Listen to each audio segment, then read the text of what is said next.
UPTT की परीक्षा में यह सवाल पूछा गया है कि जतिन एक वस्तु को उसके मूल्य से 10% कम पर खरीदता है और उसके मूल्य से 10% अधिक पर बेचता है, उसका लाभ। मान लीजिए कि उस वस्तु का 100 रुपया दाम होगा और वह दुकानदार के पास गया और 10% कम करवा लिया, तो 10% इसका छूट उसने ले लिया, ठीक है।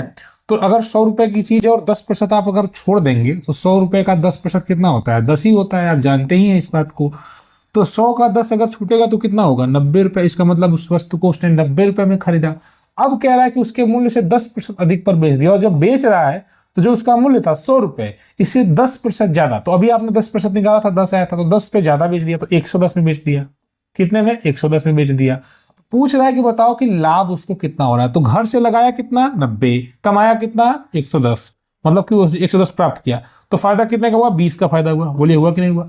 20 का फायदा हुआ किस पर? 90 पर। तो 20 का फायदा हुआ 90 पर, और इसी को आपको प्रतिशत में बदलना है। तो किसी भिन्न को बदलने के लिए प्रतिशत में 100% से गुणा कर दीजिए, बस इसी को हल कर लीजिए। 0 से 0 कट जाएगा, 200/9 हो जाएगा।